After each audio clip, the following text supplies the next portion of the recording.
Selamat datang kembali di channel saya. Kali ini saya akan membahas pasukan elit yang dimiliki oleh TNI. Tapi sebelum itu jangan lupa subscribe dulu ya.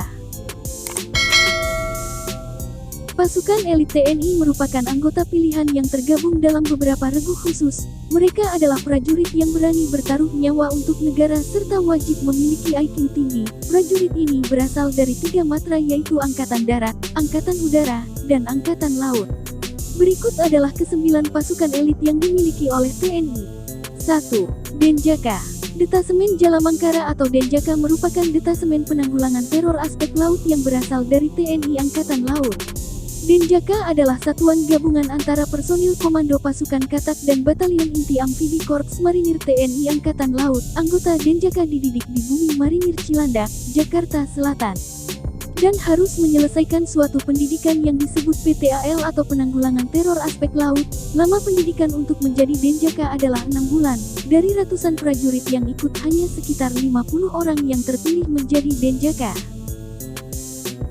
2. Yontai 5. Batalion Intai Amfibi merupakan satuan elit Korps Marinir yang memiliki spesialis dalam operasi pengintaian amfibi dan pengintaian khusus. Untuk menjadi bagian Yontai 5, calon diseleksi dari prajurit marinir yang memenuhi persyaratan mental, fisik, kesehatan dan telah berdinas aktif selama 2 tahun. Salah satu program latihan bagi siswa pendidikan Intai Amfibi adalah berenang dalam kondisi tangan dan kaki terikat sejauh 3 km. 3. Kopaska. Komando Pasukan Katak atau Kopaska adalah pasukan khusus dari TNI Angkatan Laut. Kopaska didirikan pada tanggal 31 Maret tahun 1962 oleh Presiden Soekarno untuk mendukung kampanye militer di Irian Jaya. Saat ini Kopaska terbagi menjadi 3 komando yakni Satuan Komando Pasukan Katak Armada 1 di Pondok Dayung, Jakarta Utara, Satuan Komando Pasukan Katak Armada 2 berada di Surabaya dan Satuan Komando Pasukan Katak Armada 3 berada di Sorong. Tugas utama dari pasukan ini adalah untuk peledakan atau demisi bawah air termasuk sabotase pangkalan musuh, penghancuran instalasi bawah air, pengintaian, mempersiapkan pantai pendaratan untuk operasi amfibi yang lebih besar serta anti-teror di laut. 4. Pashas. Korps Pasukan Khas TNI Angkatan Udara dengan nama sebutan Baret Jingga ini merupakan pasukan khusus yang dimiliki oleh Angkatan Udara. Pashas merupakan pasukan tempur darat berkemampuan 3 matra yaitu udara, laut dan darat. Setiap prajurit Pashas diharuskan minimal memiliki kualifikasi para komando untuk melaksanakan tugas-tugasnya secara profesional, kemudian ditambahkan kemampuan khusus kematraudaraan sesuai dengan spesialisasinya.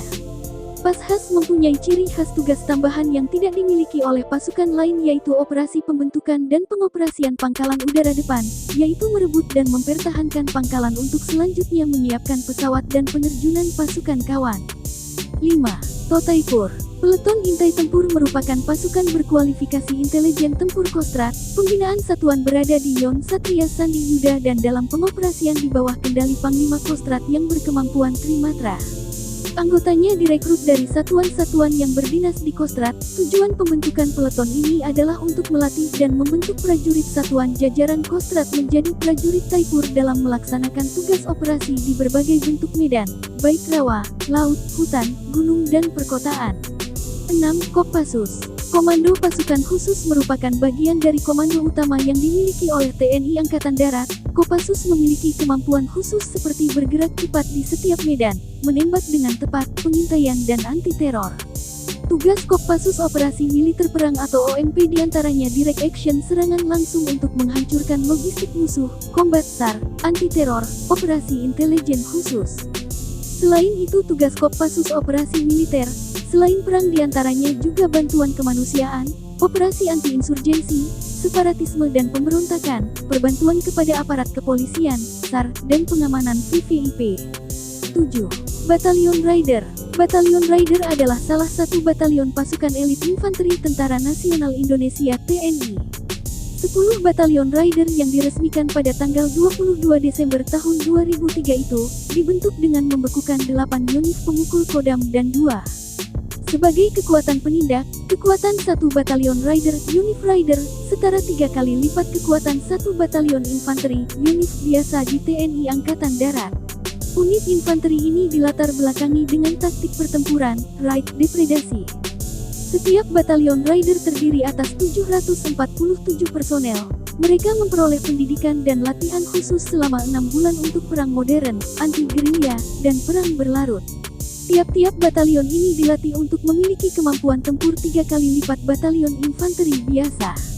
Mereka dilatih untuk melakukan penyergapan dan mobil udara, seperti terjun dari helikopter. 50 orang personel di antara 747 orang personel dalam satu batalion Raider memiliki kemampuan anti-teror dan keahlian-keahlian khusus lainnya. 8. Sat 81 Gultor.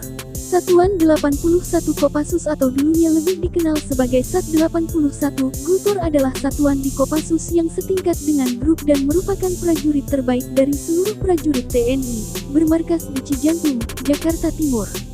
Kekuatan dari satuan ini tidak dipublikasikan secara umum mengenai jumlah personel maupun jenis persenjataannya yang dimilikinya, semua itu dirahasiakan dan Sat 81 Kopassus. Harus diketahui bahwa beberapa tahun belakang ini istilah Gultor dihilangkan dari satuan ini, bukan tanpa sebab melainkan karena kualifikasi yang dimiliki lebih dari penanggulan teror. 9. SATBRAVO 90. Satuan Bravo 90 SATBRAVO 90, yang sebelumnya bernama Den Bravo 90 adalah satuan pelaksana operasi khusus Korps Pasukan Khas yang berkedudukan langsung di bawah Dan Korpas Khas. Satuan Bravo 90 Pas-Khas bertugas melaksanakan operasi intelijen, melumpuhkan alutsista instalasi musuh dalam mendukung operasi udara dan penindakan teror bajak udara serta operasi lain sesuai kebijakan Panglima TNI. SATBRAVO 90 terbilang pasukan khusus Indonesia yang paling muda pembentukannya. Baru dibentuk secara terbatas di lingkungan Korps Pasukan Khas TNI Angkatan Udara pada 1990, Bravo berarti yang terbaik. Itulah tadi 9 pasukan elit yang dimiliki oleh Tentara Nasional Indonesia, Bravo TNI. Terima kasih sudah menonton, jangan lupa subscribe.